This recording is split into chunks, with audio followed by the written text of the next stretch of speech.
That's not a cut. That's a slice. Now this is a quack hook. Oh, Short wow. and into the right rough, headed to the trees. Oh my, that's a shank. He decided to re-tee. That's a shank. Oh, man. Hello, everyone. Welcome back to another episode of the Two-Way Miss podcast. Thank you for joining us wherever and whenever you might be listening and or watching us on your favorite podcast platform or on YouTube. If you didn't know, we are on YouTube, so please check out the YouTube link in the description of every podcast. Check us out. You can see our beautiful faces, or you can just subscribe and never watch anything. I don't care. Just do whatever you need to do. But we appreciate everyone who has been clicking subscribe. The channel's up to 33 subscribers. Wow. Jumping up there, man. Going crazy. What. So thanks to everyone who's been listening and watching. I am one of the hosts of your show, Mr. Regz, and I, as always, I'm joined by the good buddy Banksy. Banksy, how you doing tonight? I know you got your bedtime tea going. God, that might be the most old man thing we've ever said to each other. Well, just trying to get a good night's sleep. See, these are the things that friends can make fun of each other about. That's why it's fun. Well, our talks get me going so much. I need something. You got to settle down a little bit after we're done. Yeah, calm me down. Yeah, keep the adrenaline down. I get it. I've had a long day, so I'm having a beer. But good for you. All right. Well, we got some stuff to talk about. First, we're going to jump in to the Genesis Invitational at Riviera. Man, this tournament just continues to just be really, really, really good. It's just one of those. It's just one of those tournaments that really hasn't produced a bad result in at least 5 years, right? It's like it's always producing something with some really good players. So, Jon Rahm finishes in first place, winning again. Like, geez. Reclaiming number one in the world. Max Homa finished finally passed Patrick Cantlay. Yeah, finished two behind. Max Homa finished two behind Rahm. Cantlay finished in third. Our boy Willie finished in fourth. And then Keith. Is that who he is? Is that our boy? Well, maybe it's my boy Willie. He's back, and I think I picked him to win a major, so I guess he's my boy Willie. Keith Mitchell finished in fifth. Sahith Tagala tied for sixth with Morikawa. Random Matt Kuchar sighting at eighth. Yeah, how about And then huh? Jason Day, Gary Woodland, and Adam Svensson finish out the top 10. Man, some names from out of nowhere like Kuchar and Jason Day and Gary Woodland. Yeah. But I mean, yeah. Yeah, and we won't go into it, but have you seen this? Have you seen the leaderboard from this week at the No, I haven't even looked. Won't recognize a single name. Not a single one. There. Not a single one. Fantastic. But anyway, but back to the Genesis. Anyway, this was really about Rahm and Homa, really from the jump of the third round. I mean, Keith Mitchell tried to stay in it, just had a not very good final round. Yeah. And couldn't quite hang with Rahm and Homa, but those two were just going back and forth, and then Max kind of lost his driver a little bit on the back nine. Just couldn't find fairways, was putting himself in a lot of not great spots, but was staying in it. And Rahm, just as he does, just keeps hitting shot after shot after shot. Like makes that crazy par on 10 after being in the trees on the left.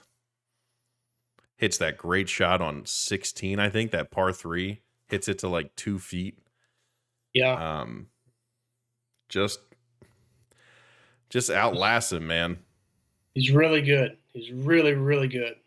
Yeah, I don't know. It's like, what else do we need to say about this guy? I don't know. Like he's just really good. Are we no weaknesses right now? Yeah. Are we just at the point though that if he doesn't win a major this year, it's really disappointing? Absolutely. Yeah, I think he would. I think he'd tell you the same thing. I mean, I would hope he would. Yeah. I think it's just there's guys that say that though, that you're like, okay, Yeah, that's fair. Are you being honest?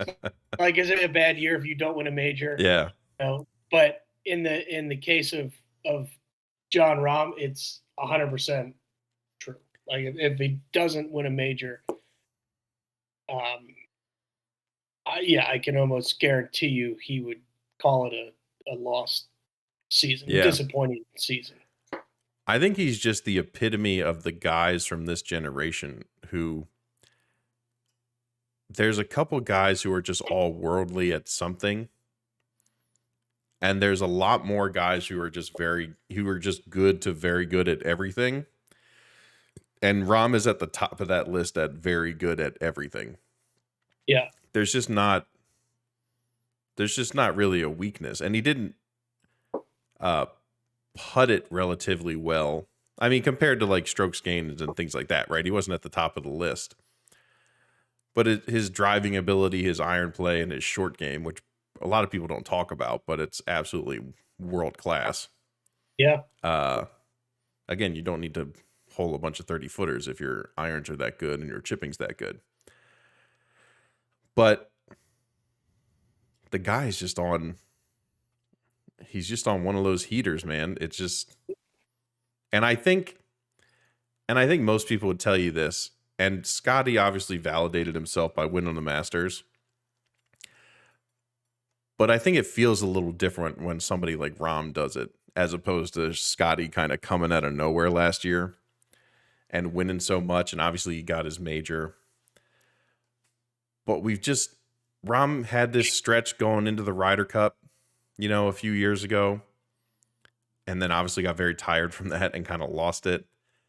And then has come this year and just, I don't know if he's just deciding like I'm the best, so I'm just going to start winning these things all the time. And I don't know, man. I can't wait for him to get to Augusta. He's like a top 10 machine at Augusta, even when he isn't playing that great. Yeah, and I think that's his mindset too.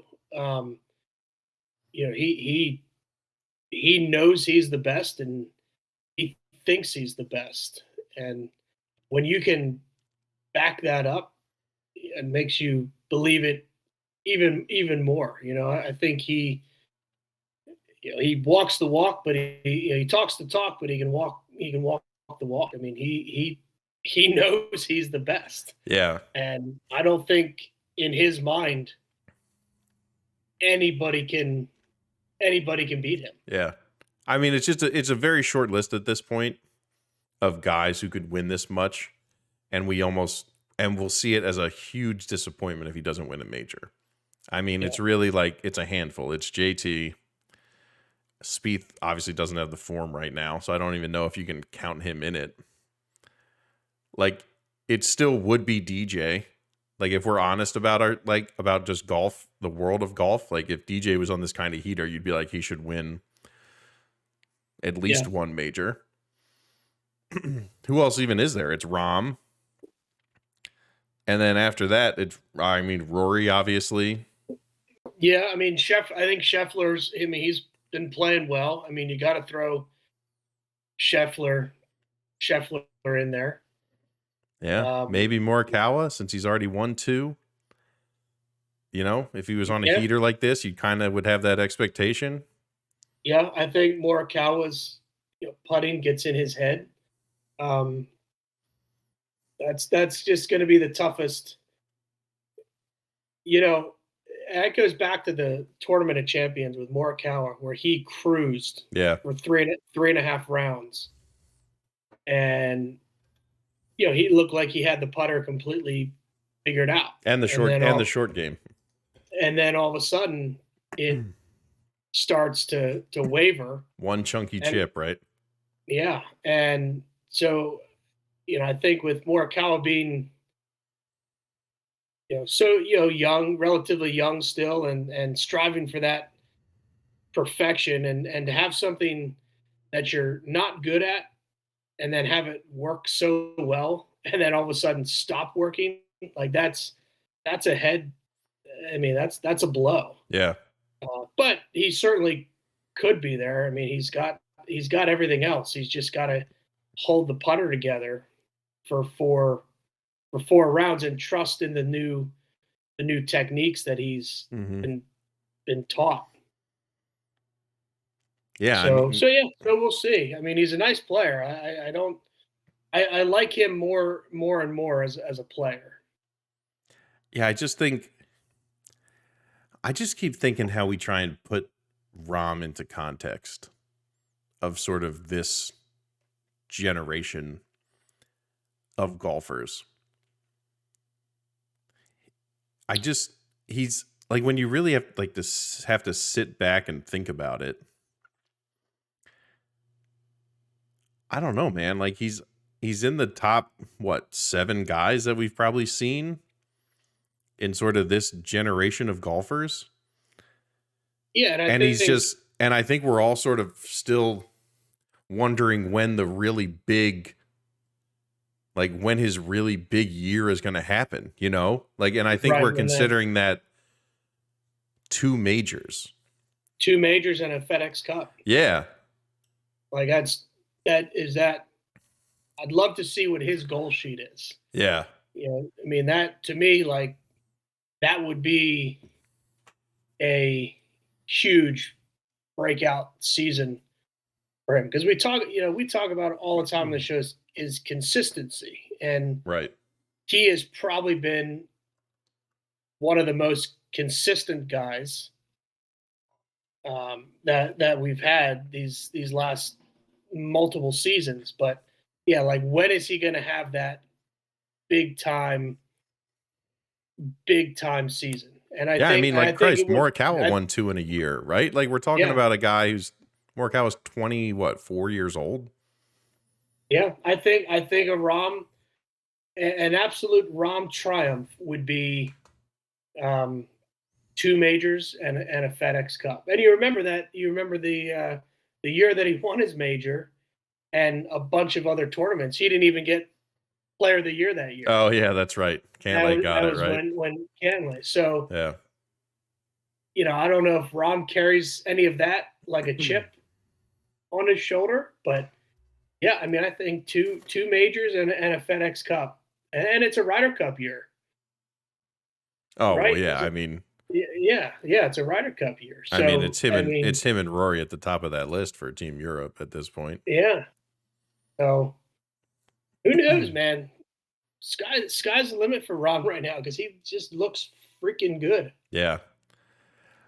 Yeah, I mean, and as we kind of go down the leaderboard a little bit, Max again with another great tournament. He obviously won this place 2 years ago. Obviously really enjoys playing here. Was very sort of self-reflective about it when he, spoke to the media afterwards. Just kind of lost the driver on the back 9 and just put himself in some not great spots. And when a guy like Rahm is playing that well, you really can't make any mistakes.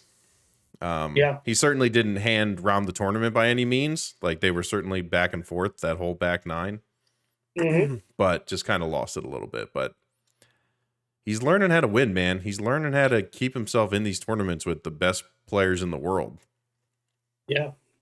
It's funny, this weekend, or the last weekend during the tournament, I was in a simulator with our friend Peter, big fan of the show, and we were playing Riviera as we were watching nice. the guys to Riviera. So it was kind of neat to get into that zone. Yeah, that's and awesome. Play the course as the players were playing. Yeah, that's awesome. Yeah, I think just with Max, he's shown that he can win out here now. He's got to prove it in the majors. He's still to, I think, get a top 10 in any of the majors. So that's where he really has to prove it. But he continues to show that in these PGA tournaments, he can hang with the big guys. And we'll see. He's your guy. We'll see how it translates. Yeah, he's your guy, man. Yeah, he almost had it. Just, let that driver get away from him a little bit. That's okay, though. It's never bad to lose to the hottest player in the world. I think, you can sleep a little better at night when that, the guy beating you is Jon Rahm. I don't know. Anything else on the leaderboard, strike your fancy? I mean, Zalatoris had a really good 4th round, shot a 64 on Sunday to really shoot himself up into the top 5. Keith Mitchell was playing really great. Shot at, final round 70 to kind of fall away from the other two guys. Yeah. And I think just like you said earlier, you have a Matt Kuchar sighting.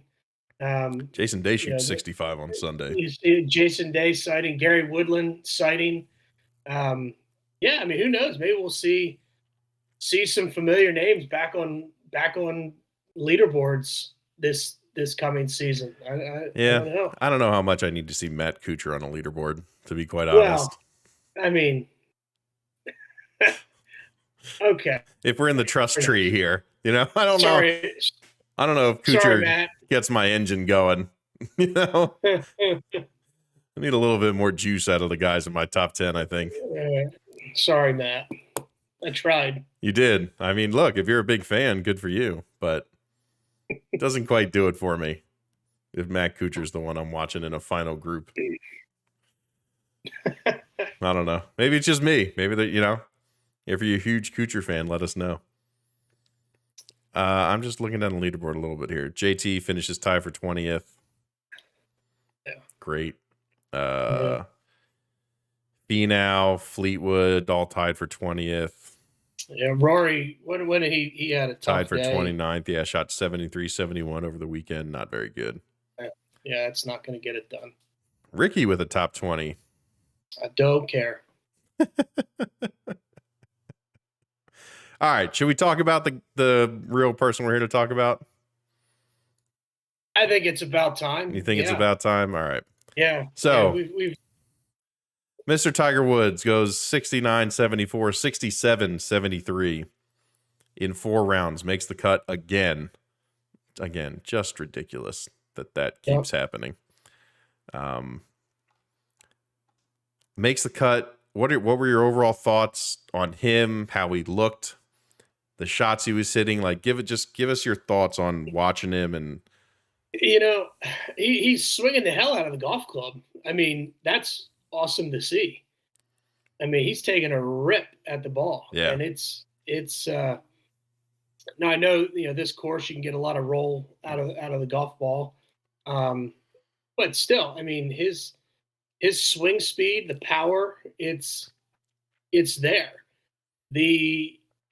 At least in my opinion, the mistakes that he made were of a guy that just isn't playing that much. yeah, Like it just looks like normal shit that we do on we're out on the weekend playing. I need this to go 77 yards. I don't know what that feels like, so I'm just gonna try and hit it. I'm gonna try and do that.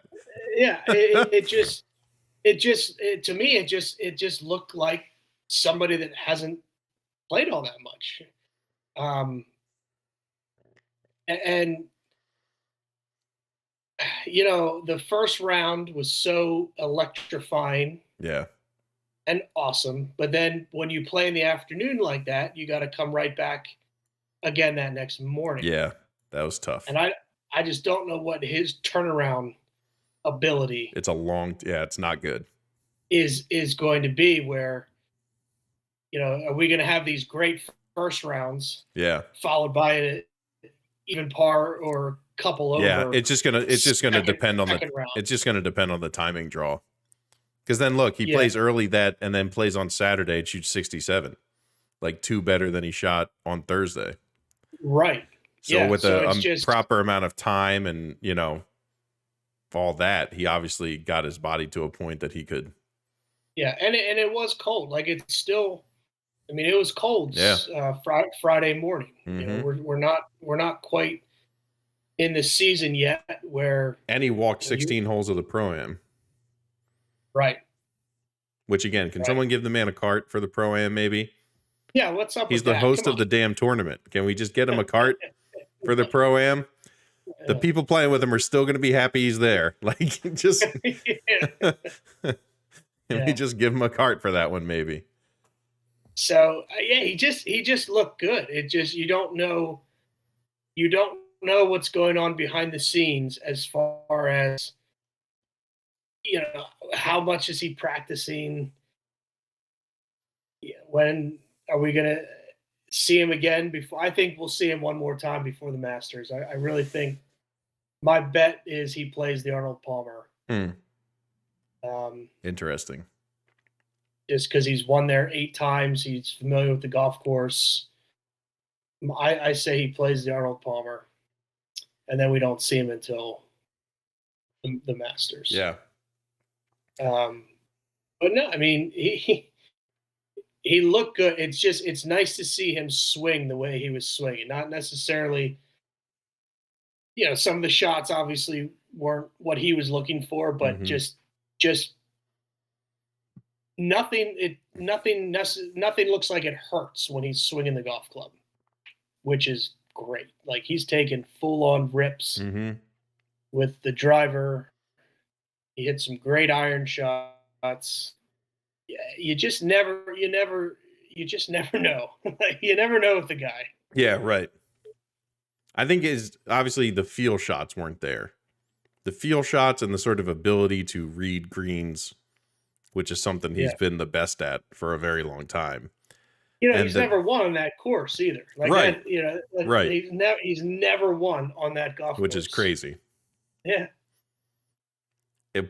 But it really did come down to sort of those feel shots, those little chip shots, those 75 to 50 yard wedges, that he was just either a little bit long or a little bit short. He just really couldn't dial that stuff in. And then we've talked about this forever, but just his ability to just make all those putts that we always expected him to make, or that he always made for years and years and years, they just don't go in anymore. Those putts, the 10-foot par putt just doesn't go in anymore. Even though we all want it to, it's not something that happens all the time. Yeah. So overall, what he finished 16 shots out of from winning from tying the lead. He finished -1. Yeah, so 16 shots. So is there any situation where he can shoot 16 shots better over the course of 4 days? I don't think it's in there. I don't think it's in there. I'm not taking away the possibility of him maybe getting a top 20 ever again or something like that. God, no, he'll get top. He will get a top 10 here at some. Yeah. I just think his scoring ability has gone away. His ability to put up big numbers.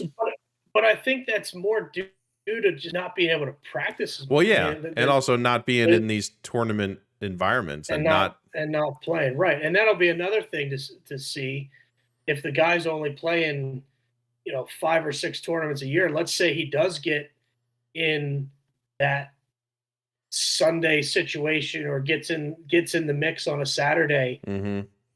Does he still have the concentration? Yeah. I mean, the ability to, you never want to downplay his mental state, because that's one of the things that's made him so good. Right. His mind is so sharp, but somebody that hasn't been in that position for another, last 2.5 years, it'd be interesting to see. I think at that point, it's just, I mean, you saw it on Sunday. He got tired. He got tired again.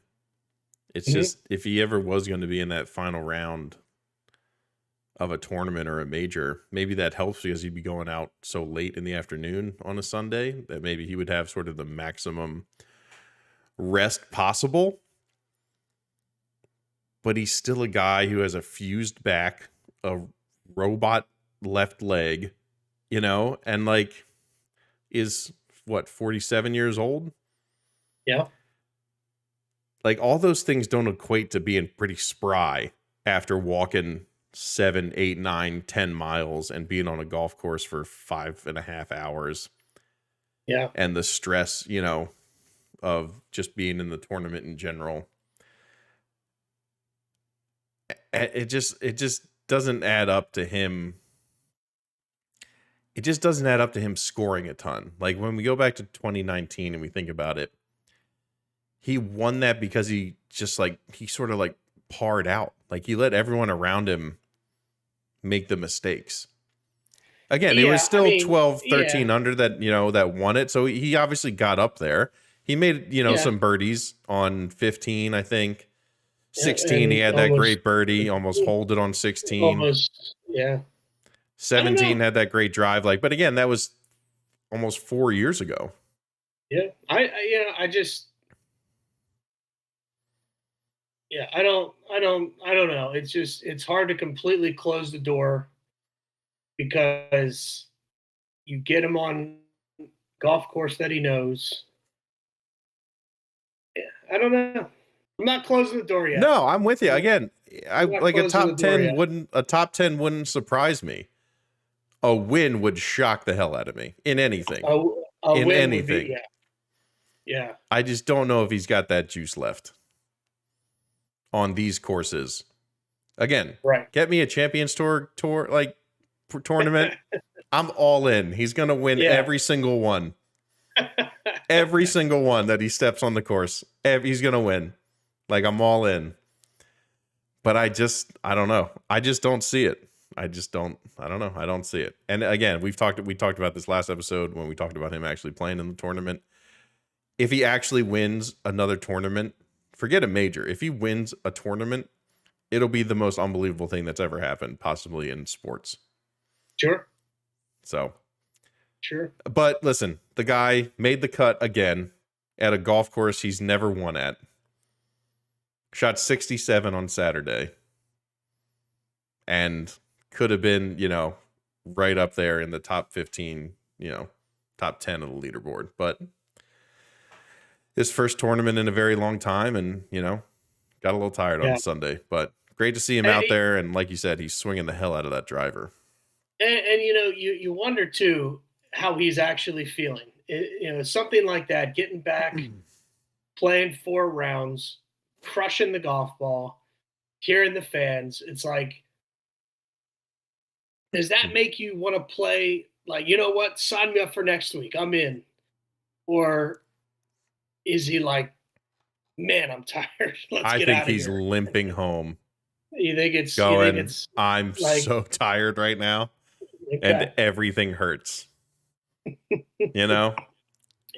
I know he puts on the tough guy thing, like, going to get a lift in before the round on, that starts at 6 a.m. Even after, even after the rounds, you have that big stairway up, and I'm like, dude's not even grabbing the railing to like pull himself up. I mean, all the reporters on the ground there did say that his sort of walking looked much better. Oh, his walking than it did last year. His walking looked 100 times better. Yeah. He's got a walking specialist. He's got somebody to He's got somebody to take care of that. But even just from the exhaustion point or the pain standpoint, I'm just that's a significant stairway back up to the clubhouse. Mm-hmm. And I was kind of watching him to see, will he kind of pull himself along?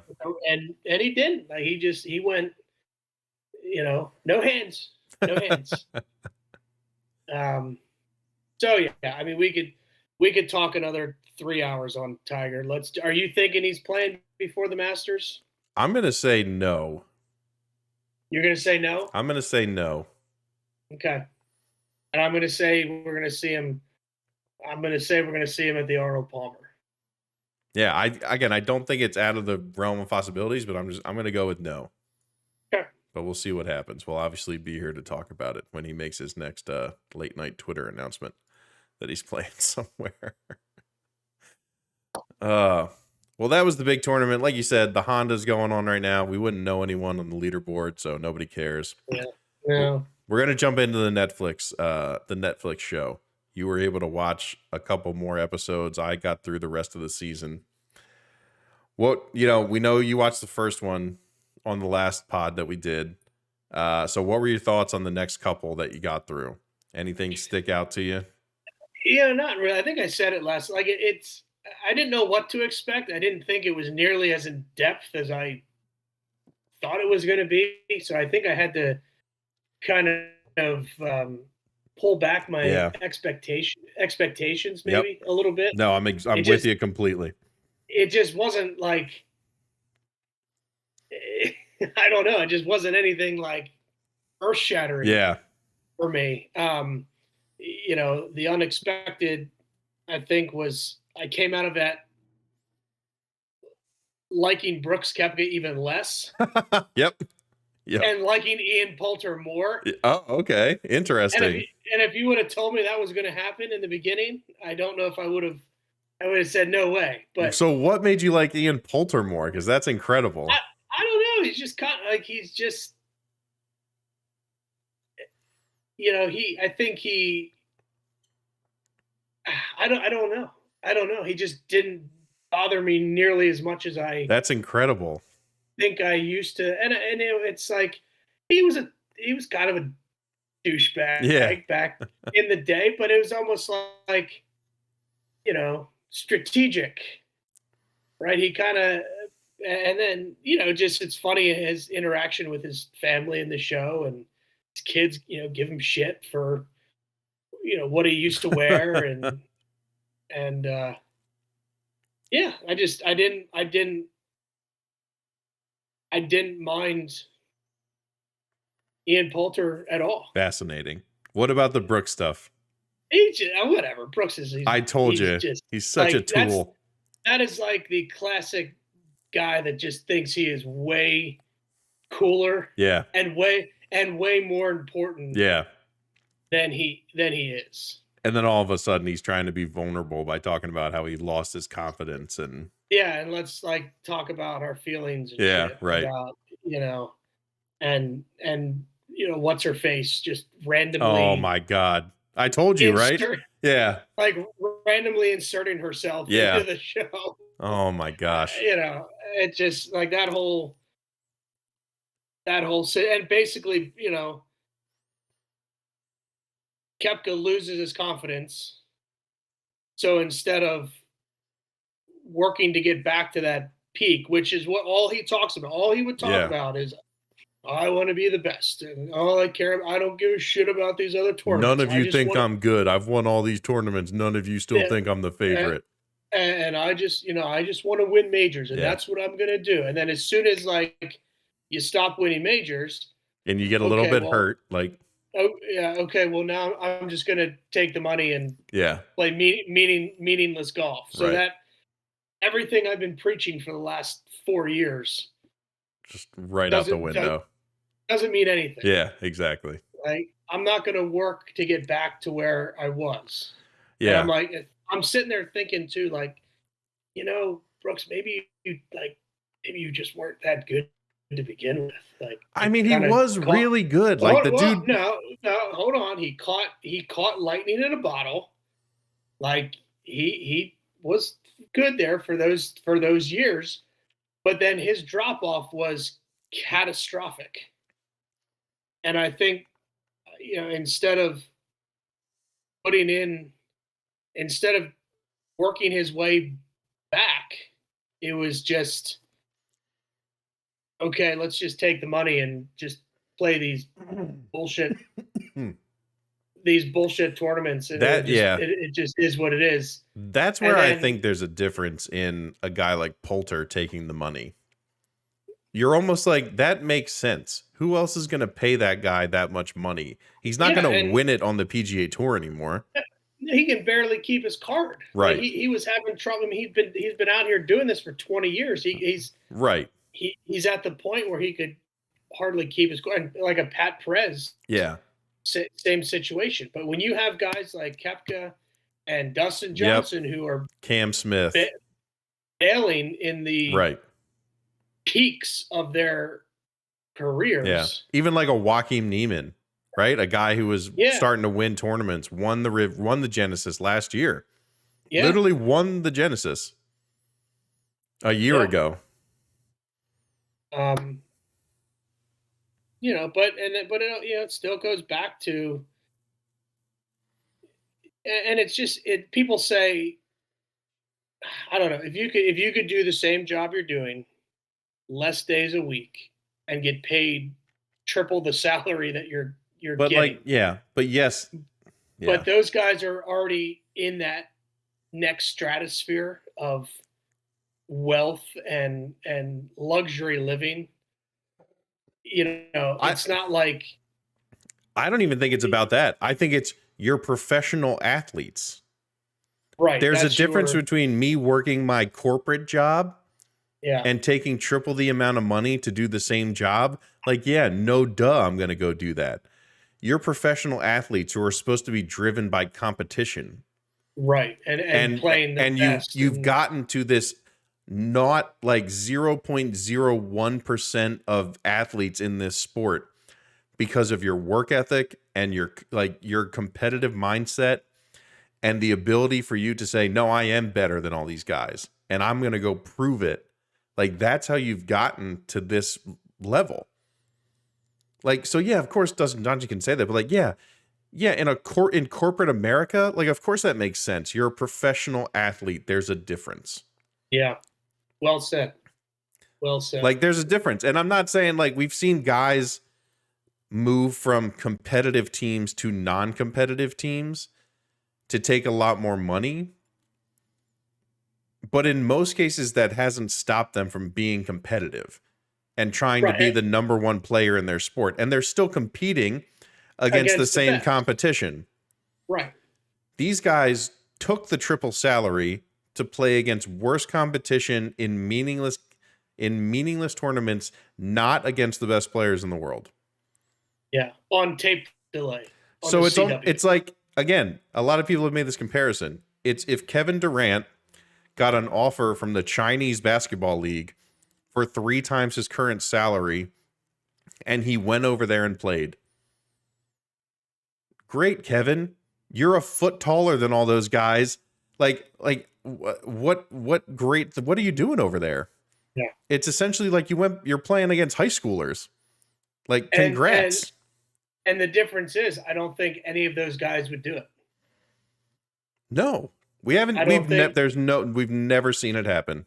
Like Kevin Durant, and or even a LeBron James who's getting towards the end of his career. Yeah. If the Chinese league, or let's just say the Saudi government decided to create a basketball league. Sure, and they said, "Hey, LeBron, we'll pay you $100 million a year, right, to come play in the the Saudi professional." But we only have league. 7 other good basketball players, and all the other roster spots are filled out with anyone we could find. Yeah, anybody we could find. Yeah, they wouldn't go. I truly believe that they wouldn't go. Could you find an NBA player who would go do that? Of course you could. Yeah, but not a star. I don't think you'd find a star. I wouldn't think so. But maybe everyone has their price, right? Yeah. That's what these guys said. But I don't know if they would. Like, I don't know if.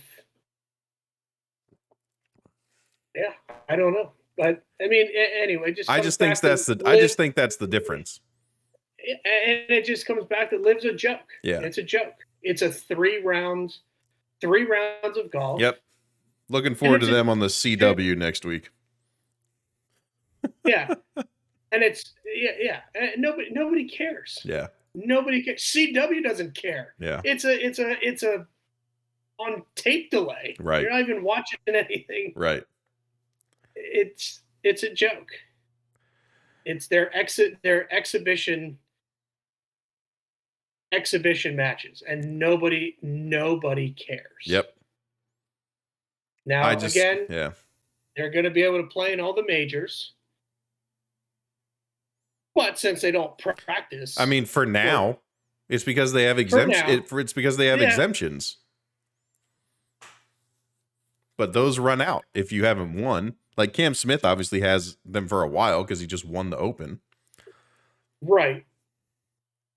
But those other guys, like, those things expire a lot. And for the guys outside of that, like Patrick Reed hasn't won a major. He has to qualify for those things. And they're based on OWGR rankings. Right. And when you don't earn any points, you go down. Yeah, well, that's what didn't Dustin Johnson just fall out of the top 50 Yeah. for the first time in Yep. whatever 15 years or something. Mm-hmm. Yeah. Yep. So I thought that was interesting. I think the other one that I really sort of got into was Joel Damon, the episode about Joel Damon and his caddy, just because that's exactly how you and I would do it. Like if you were playing and I was your caddy, I'd be like, what do you think? You want to play better now? Like what's going on here? Am I the only caddy here who's gonna call their boss a dickhead today? Like Yeah. I just thought that one was pretty good. That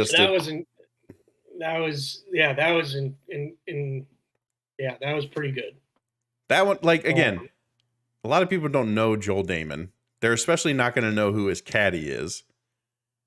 But like that's the cool thing that you could get into. Like two guys who grew up in the same hometown, and this guy Gino like makes zero money for years just because he believes in the guy, you know, and they're best friends. Like that's what you do. I just thought that one was like a standout episode and sort of the rest of them. Yeah, that was neat. Which other one stood out to you?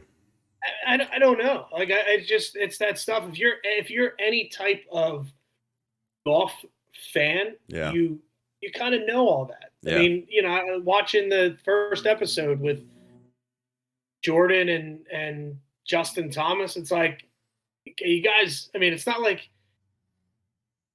your personal life isn't that interesting. Yeah, exactly. So, exactly. It's like okay, you're at home watching TV. Yep. Cool.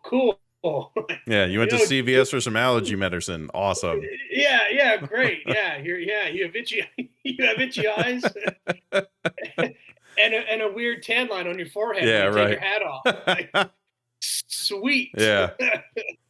And all that shit with them growing up together. Like I knew, like you know all that stuff. Yeah. So it just So right off the bat for me, it was just kind of like, oh, like this is all this is. Like, okay, it's so it didn't. Yeah. I like how, I mean, that first episode. I know like Ricky Fowler tried to skeet his way into that first episode. Like, yep. Well, yeah, I'd do anything for those guys. Yep. Like that's funny, Ricky. They haven't mentioned you once. Yep.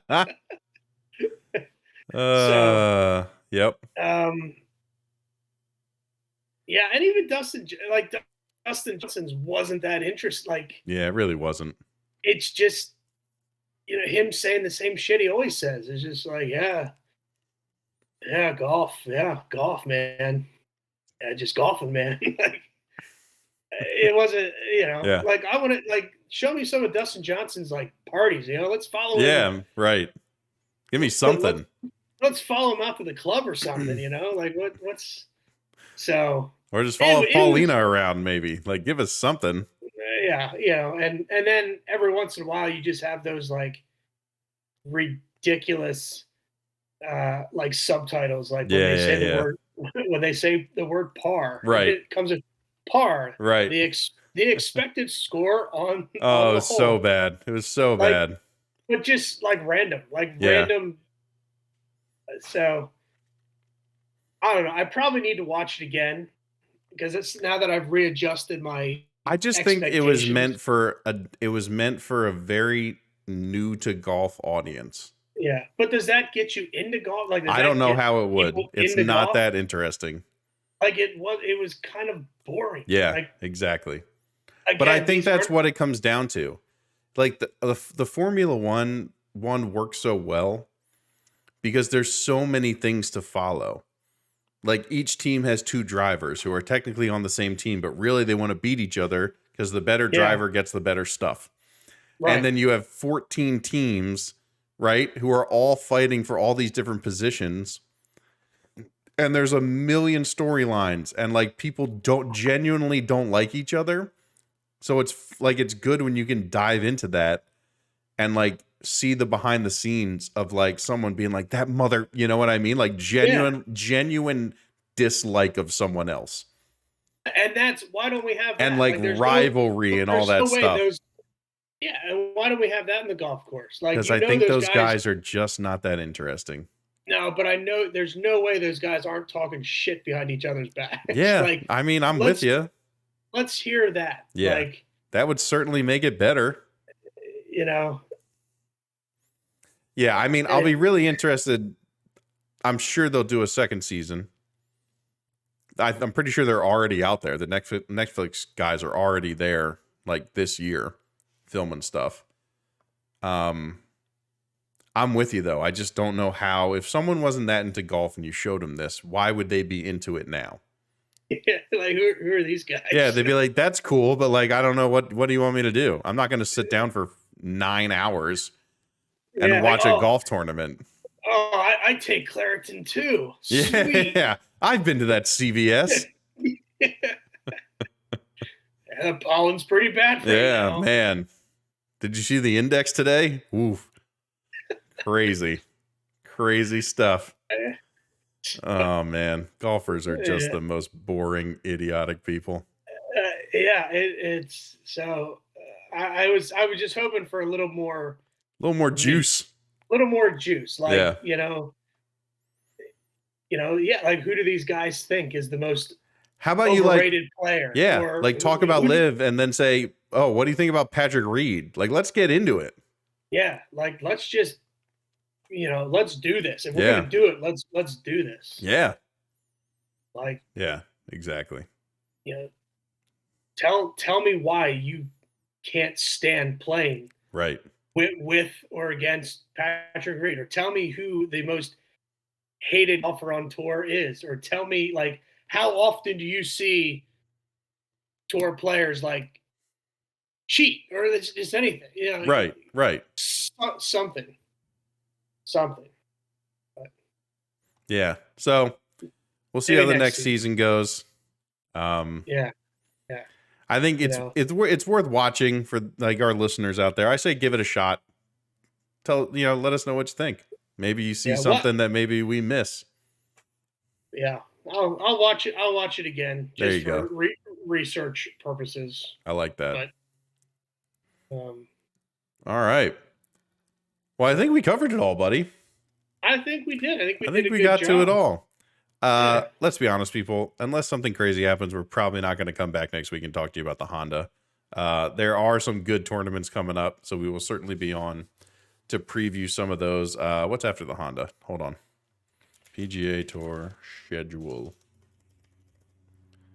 Let's see what's going on. All right, so never mind. We will be on next week. We're going to talk about the Arnold Palmer because that's after the Honda. So we'll be on to preview the Arnold Palmer. Typically, again, another elevated event, so should be a really good field of players.